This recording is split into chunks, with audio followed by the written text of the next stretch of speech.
sedang ramai dibicarakan adalah dengan makan bergizi gratis yang katanya melibatkan seluruh pihak dan akan memberikan multiplier effect. Tapi di sisi lain kita pertanyakan juga dari mana anggarannya untuk membuat agenda program sebesar ini merata se-Indonesia. Tanggapan Anda seperti apa? Betul, terima kasih Mbak Dina.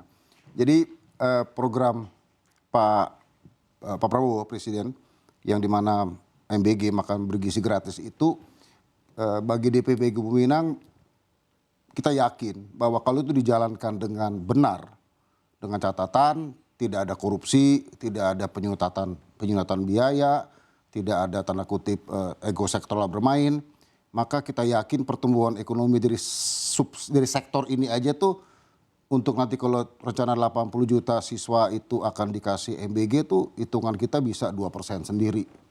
Nah sekarang pertanyaan dari mana uangnya? Nah uangnya memang yang pertama adalah datang dari APBN. Tentu APBN pun akan dilihat kuat apa enggak nih. Betul. Nah, makanya Bapak Presiden kemarin 1 Januari menaikkan PPN dari 11 ke 12%. Dan terang-terang disebut di situ bahwa itu adalah untuk barang mewah. Private jet, yacht, terus villa, bla bla bla. Itu kan untuk yang orang kasar 1% atau 2% Indonesia yang katanya menguasai 95% ekonomi. Nah maka saya malah mengajak, atau bahkan saya minta kalian yang super kaya ini bantu dong MBG ini. Dengan cara tadi bayar pajaknya itu. Jadi kan hitungan daripada Menteri Keuangan kan memang katanya dengan ini paling berapa triliun sih ada kenaikan itu, saya tidak tahu angkanya. Tapi kalau itu betul-betul digerakkan secara betul-betul masif, saya yakin lama-lama orang akan terpengaruh juga untuk membantu, kira-kira begitu. Yang pertama ini adalah selain daripada APBN, bagaimana para tanda kutip bahasa saya super rich Indonesia ini yang dengan dari pajak 1% ini membantu. Apakah dari CSR-nya grup kalian, apakah dari tolong bantu itu gitu kasarnya gitu. Jadi otomatis anggaran itu akan ada. Memang butuh step by step juga, nggak bisa otomatis langsung udah kayak Pak Prabowo kan bilang saya nggak pegang tongkat Nabi Musa kan. Jadi itu perlu ada stepnya juga. Nah memang untuk 2025 percobaan baru ada 71 triliun. Jadi kacamata-mata kita fokus di situ dulu. Sampai bulan Juni dulu. Kita lihat dulu ya, di situ. kita lihat gitu. dulu. Betul.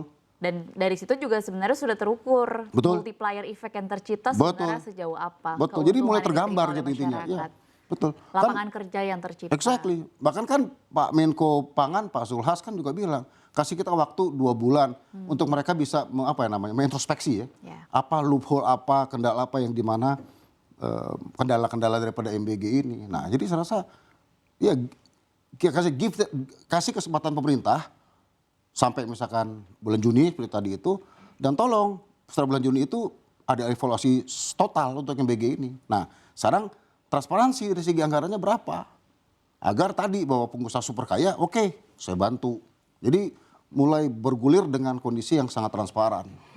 Oke, baik, semangatnya sudah bagus, tujuannya sudah baik. Yaitu tadi sebenarnya kan kalau kita lihat kan MBG ini kan tujuan utama besarnya adalah untuk menekan angka stunting di Indonesia. Tapi kalau kita bicara soal keuntungan praktisnya itu tadi multiplier effect ekonomi. Tapi kan yang kita inginkan adalah multiplier effect ekonomi di seluruh masyarakat, artinya pemerataan, artinya jangan dia lagi yang akhirnya dapat proyek dalam tanda kutip. Bagaimana akhirnya caranya supaya MBG ini multiplier effect-nya benar-benar dirasakan oleh kita sebut saja UMKM begitu, bukan perusahaan-perusahaan besar yang memang sudah established atau pengusaha-pengusaha yang memang sudah sukses. Ya kalau bisa yang dapat rakyat kecil keuntungan dari MBG ini. Gimana caranya Pak? Caranya pertama adalah saya minta secara pribadi tolong para konglomerat jangan mau ikut-ikutan kayak begini. Uangnya emang gede banget, tapi udahlah konglomerat mendingan ambil yang sekarang udah berjalan, porsi pie itu kau ambil di situ. Yang ini arahkan betul-betul untuk UMKM dan koperasi.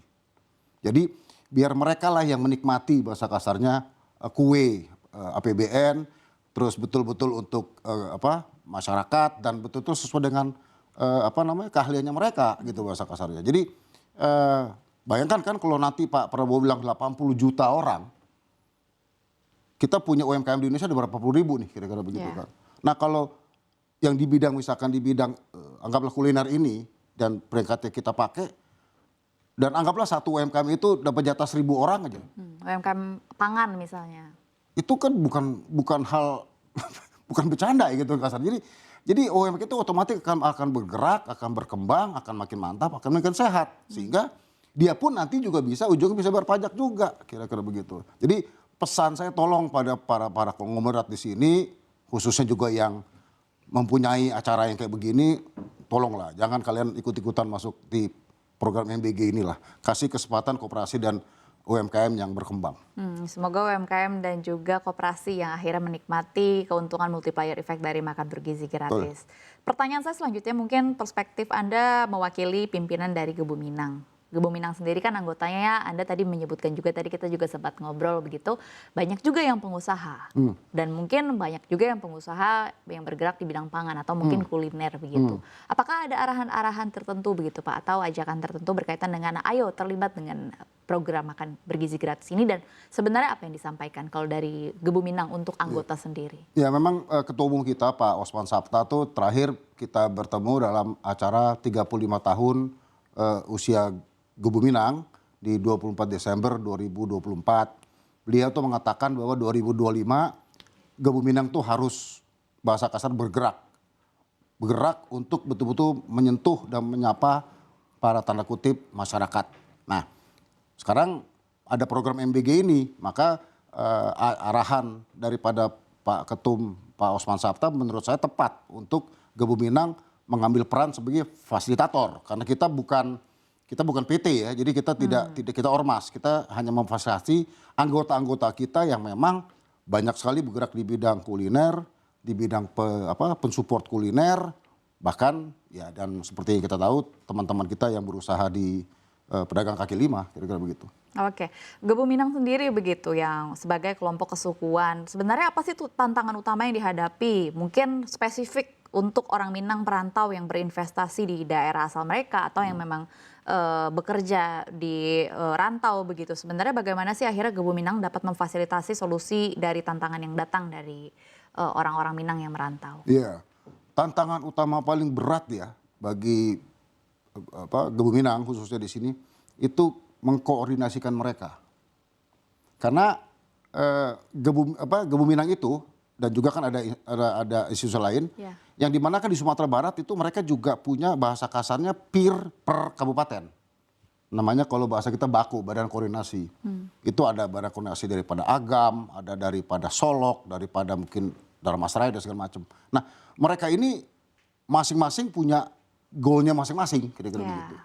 Nah jadi untuk mengkoordinasikan tuh kadang-kadang egosentrik bermain ya, kira-kira begitu kan. Nah ditambah lagi kondisi-kondisi mungkin ada yang ekonominya nggak kuat, ada mungkin yang organisasinya tanda kutip hanya one man show, whatever it is. Itulah yang dimana Gebu Minang mencoba untuk merangkul itu semua agar bagaimana kita bisa, oke, kamu bisa punya ini, kita bisa punya, mari kita saling bantu. Yang penting kita bisa berkontribusi untuk kampung halaman kita. Nah dengan MBG ini saya berharap kita betul bisa membantu saudara-saudara kita di Sumatera Barat, khususnya anak-anak kita agar bisa mendapatkan makan bergizi gratis itu.